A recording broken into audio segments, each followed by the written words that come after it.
श्री शिवाय नमस्तुभ्यम। मैं शैलजा अपने चैनल पर आप सबका हार्दिक स्वागत करती हूँ। आशा करती हूँ आप सब स्वस्थ एवं प्रसन्न होंगे। श्री गणेशाय नमः। श्री उमा वल्लभे विजयते। श्री शिव महापुराण के कथा है सदा शिव से त्रिदेवों की उत्पत्ति। कथा है सदा शिव से त्रिदेवों की उत्पत्ति। ब्रह्मा जी से देवता आदि की सृष्टि के पश्चात देवी संध्या और कामदेव का प्राकट्य। तो कथा शुरू करते हैं। सूत जी बोले, हे नैमिषारण्य निवासियों सुनिए, मुनियों सुनिए। ब्रह्मा के इस वचन को सुनकर नारद ने पुनः पापों को नष्ट करने वाली कथा पूछी। नारद जी बोले, हे विधे, हे विधे, हे महाभाग, हे महाप्रभु, आपके मुख कमल से कही जाने वाली कल्याणकारिणी कथा को सुनकर मैं तृप्त नहीं पा रहा हूँ। हे विश्वस्रष्टा, सती की कीर्ति से युक्त शिव जी के कल्याणमय तथा दिव्य उस संपूर्ण चरित्र को कहिए, मैं उसे सुनना चाहता हूँ। दक्ष की अनेक पत्नियों में से शोभामयी सती किस प्रकार उत्पन्न हुई और हर ने किस प्रकार स्त्री से विवाह करने का विचार किया। पूर्व काल में सती ने दक्ष पर क्रोध से किस प्रकार अपने शरीर का त्याग किया। पुनः किस प्रकार हिमालय की कन्या पार्वती हुई और किस प्रकार से प्रकाश में आई। पार्वती जी का कठोर तप और उनका विवाह किस प्रकार हुआ। फिर वे कामदेव का नाश करने वाले शिव जी की अर्धांगिनी कैसे हुई। नारद जी कहते, हे महामते, इन सब बातों को आप विस्तार के साथ कहिए। आपके समान संशयों को दूर करने वाला कोई दूसरा ना तो है और ना ही होगा। ब्रह्मा जी बोले, हे मुनि, शिव तथा सती के परम पावन दिव्य एवं गुह से गुहतम तथा परम कल्याणकारी चरित्र को सुनिए। हे मुने, पूर्व काल में परोपकार के लिए विष्णु द्वारा महान भक्ति से पूछे जाने पर शिव जी ने भक्तवर विष्णु से इसका वर्णन किया था। ब्रह्मा जी कहते हैं, हे मुनि श्रेष्ठ, उसके बाद मैंने भी यह कथा शिव भक्तों में श्रेष्ठ बुद्धिमान विष्णु से पूछी। तब उन्होंने प्रीति पूर्वक विस्तार से मुझसे कहा था, मैं सभी कामनाओं का फल प्रदान करने वाली एवं शिव के यश से युक्त उस प्राचीन कथा को आपसे कहूंगा।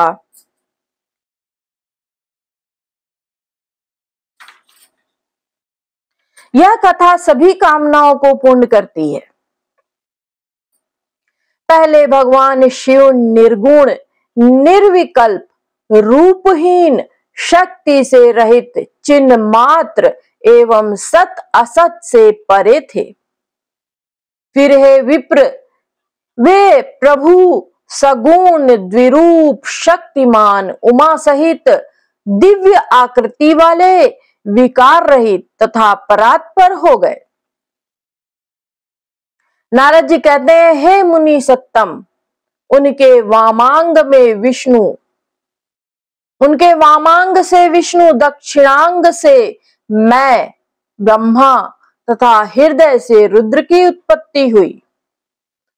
मैं ब्रह्मा सृष्टि करने वाला और विष्णु पालन करने वाले तथा रुद्र स्वयं लय करने वाले हुए। इस प्रकार सदा शिव के 3 रूप हुए। लोक पितामह मुझ ब्रह्मा ने उन्हीं सदा शिव की आराधना कर दैव्य, दैत्य, मनुष्य आदि समस्त प्रजाओं की सृष्टि की। दक्ष आदि प्रमुख प्रजापतियों की तथा देव श्रेष्ठों की रचना कर मैं बड़ा ही प्रसन्न हुआ था और अपने को सबसे महान समझने लगा था। ब्रह्मा जी कहते हैं, हे मुने, जिस समय मुझ ब्रह्मा ने मरीचि, अत्रि, पुलह, पुलस्त्य, अंगिरा, क्रतु, वशिष्ठ, नारद, दक्ष एवं भृगु इन महान प्रभुता संपन्न मानस पुत्रों की सृष्टि की। ब्रह्मा जी कहते हैं, उसी समय मेरे मन में एक सुंदर रूप वाली श्रेष्ठ युवती भी उत्पन्न हुई।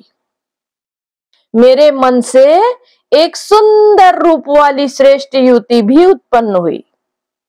वह संध्या के नाम से प्रसिद्ध हुई, जो प्रातः संध्या, साय संध्या के रूप में क्रमशः दिवाक्षांता तथा जपंतिका कही गई। वह अत्यंत सुंदरी, सुंदर भावों वाली तथा मुनियों के मन को मोहित करने वाली थी।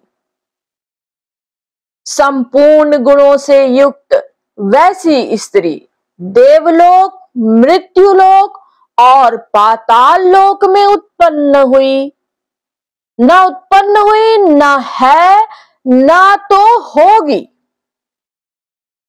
वह संपूर्ण गुणों से परिपूर्ण थी। उस कन्या को देखते ही उठ करके उसे हृदय में धारण करने के लिए मैं मन में सोचने लगा। दक्ष तथा मरीचि आदि लोक सृष्टा मेरे पुत्र भी सोचने लगे। ब्रह्मा जी कहते हैं, हे मुनि सत्तम, मैं ब्रह्मा अभी इस प्रकार सोच ही रहा था कि उस समय एक अत्यंत अद्भुत एवं मनोहर मानस पुरुष उत्पन्न हुआ। हे तात, वह पुरुष तप्त सुवर्ण के समान कांति वाला, स्थूल वक्ष स्थल वाला, सुंदर नासिका वाला, सुंदर तथा गोल उरु, कमर जंघा वाला, काले तथा घुंघराले बालों वाला, आपस में मिली हुई भौहों वाला, पूर्ण चंद्रमा के समान मुख वाला, कपाट के समान विस्तीर्ण छाती वाला, रोम राज्य से सुशोभित, बादल पर्यंत ऊंचे गजराज के समान आकृति वाला, महास्थूल तथा नीलवर्ण का सुंदर वस्त्र धारण किए, रक्तवर्ण के हाथ, नेत्र, मुख, पैर और अंगुलियों वाला, पतली कमर वाला, सुंदर दांतों वाला, मत वाले हाथी की सी गंध वाला,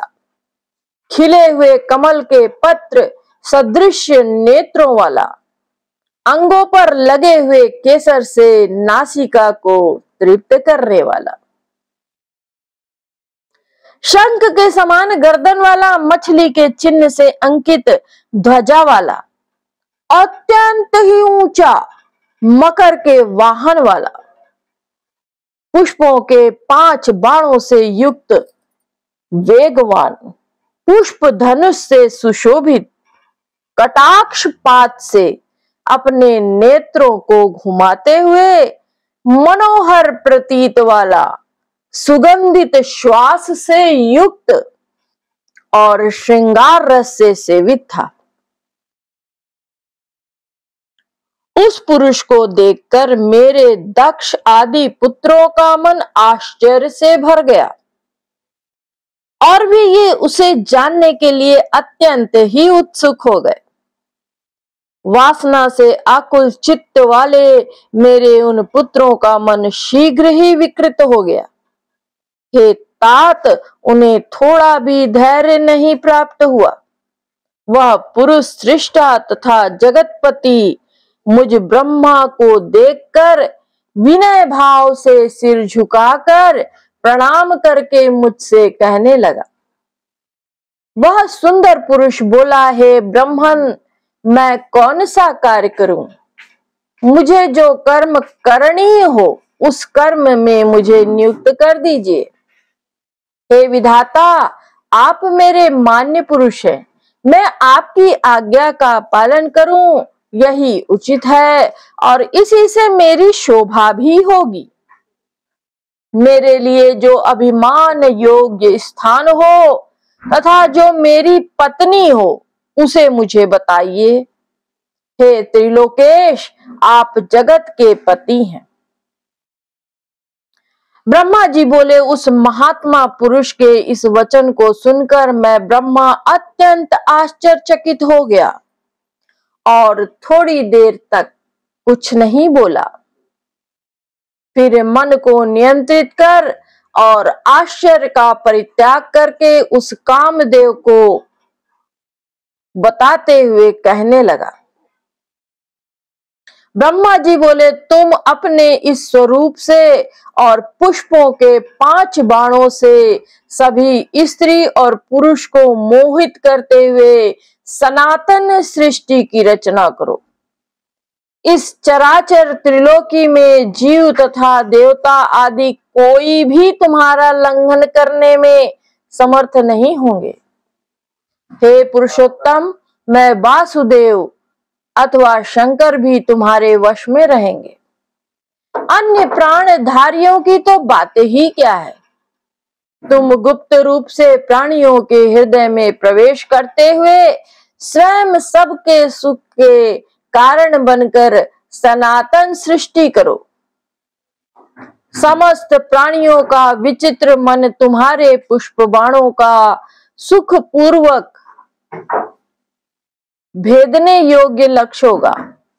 तुम सभी सदा उन्मुक्त रहने वाले होगे। मैंने सृष्टि में पवित्र करने वाला यह तुम्हारा कर्म कह दिया। ये मेरे पुत्र तत्व पूर्वक तुम्हारे नामों का वर्णन करेंगे। ब्रह्मा जी बोले, हे सुरश्रेष्ठ, ऐसा करके अपने पुत्रों के मुख की ओर देखकर क्षण भर के लिए मैं अपने पद्मासन पर बैठ गया।